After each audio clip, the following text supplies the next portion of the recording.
How's it going? Joseph from Ag Laboratory. Today we are in Fresno, California. We are in an almond orchard block. I'm gonna go ahead and walk you guys in a step-by-step tutorial on installing lysimeters. So a big key and rule of thumb when deciding where to place the lysimeters is going to be based on the wetting pattern, and that's going to be determined based on the method of irrigation. So for almonds, majority of these almonds are either micro sprinklered or on drip irrigation. So for this particular block, it is on drip irrigation.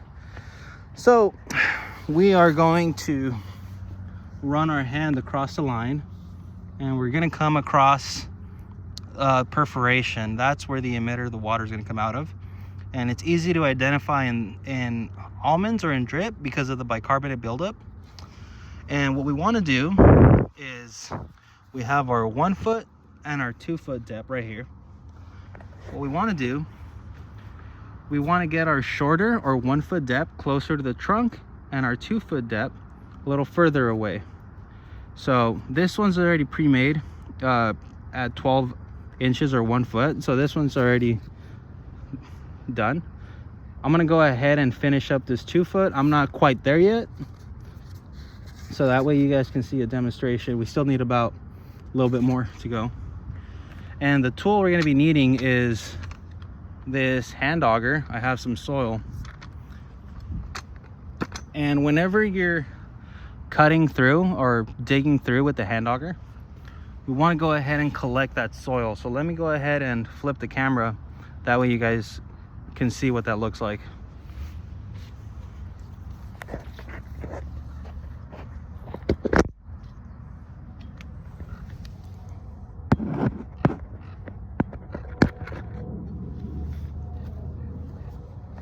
Okay, so we're gonna go ahead and grab the remaining dirt from the auger into this bucket. A flathead screwdriver works great. Sometimes just hitting it loosens up the dirt. There we go. All right, perfect. So now we're gonna finish up digging that 2 foot depth. So for our hand auger placement, just go straight down. Once you've reached the bottom, just start turning clockwise. Not a lot of work as far as putting too much pressure. Just turn and the auger will do the rest. So just continue going.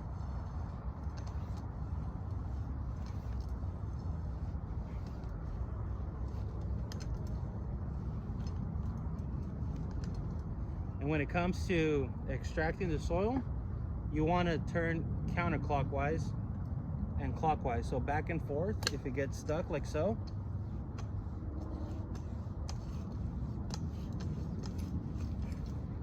Once you pull it out, make sure you capture all that soil.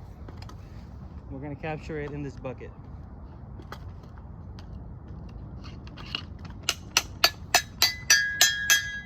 Okay, now we're going to go ahead and take our 2 foot lysimeter, make sure it's flushed to the desired depth.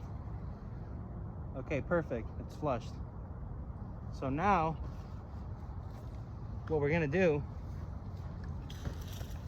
because of the spacing and the holes within the hole, we're gonna go ahead and use DI water to make a slurry out of the soil. So obviously this is way too much dirt. Just gonna give it a shake, mix. We're gonna discard about half of that. We won't be needing all of it. Okay, I think that's good. Take away any debris, leaves. Okay, I think that's perfect. A little bit more.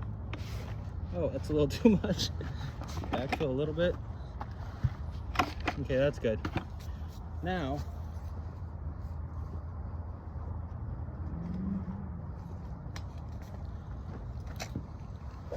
if you have access to a drill, just get a paint mixer. They sell them at Home Depot. Quite inexpensive.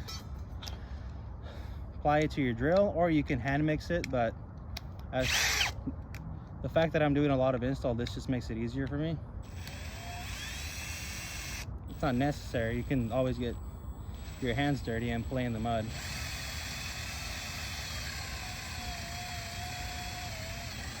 So the goal is to remove clods and to make a slurry mixture. So my DI water, start pouring a little bit of it in there. I think that's good enough for now. We're gonna start mixing till we get the desired texture. Start on slow.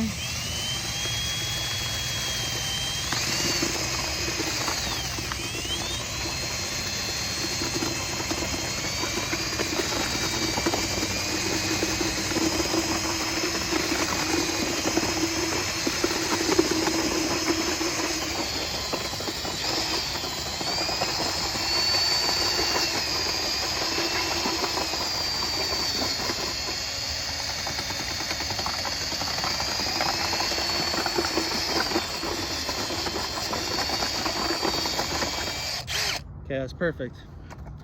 We have a nice slurry. Let me see if you can see the consistency. But yeah, it's just a nice kind of slurry mix. So now we're gonna go ahead and take out lysimeters, set them aside,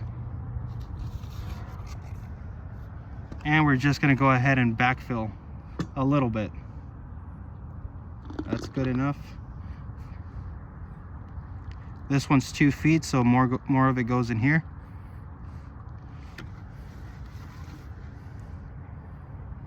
Okay. Now we're gonna go ahead and place them back in. Put pressure, and there you go. You can see the slurry coming to surface. The reason we do the slurry, once it all settles, we don't want to have too much air gaps. We want to make sure that everything we're extracting is coming directly from the soil. Same with this one. Here we go. Okay. You can just cover this up as is. Put some pressure around it. Now when this is finalized, we need to apply a vacuum so we can collect our samples. So this is where the vacuum compressor pump comes into play. Just go ahead and set it here. This would be our on and off switch right here. So both of these nozzles control something different. The red nozzle is positive pressure, or like the air compressor portion. The metal one is the vacuum. So originally these are already been evacuated, but what you would do is you would place the nozzle on the lysimeter, turn it on, and you would evacuate any existing water. There's nothing on there, so just focus on the vacuum portion. Should be this guy. You're gonna go ahead and place the nozzle on the vacuum end. I'm sorry, on the tubing. These valves are going to be what dictates whether the vacuum is retained. So this, when it's vertical, it's open. Horizontal means the valve is closed. So the idea is at the end of these tips, there's ceramic pores and everything's gonna be collected from that depth. So we're gonna go ahead and press on. There's a gauge. We wanna make sure the gauge reads at about 15 to 20. Okay, it's reached it. So now we're gonna close on off. And a way you can double check to make sure that it's been done correctly, just open up the valve and you'll hear the vacuum sound like so. I don't know if you guys heard that, but let's go ahead and reapply it. So nozzle goes on. We turn on the pump. It reaches 15 to 20 on the gauge. And we're gonna go ahead and close it. And we're gonna do the same thing for the 2-foot lysimeter. Place the nozzle on the tubing, turn it on, and once it hits 15 to 20 psi, close it. And you're all done. So these lysimeters are ready and set. up until we need to go ahead and extract the solution.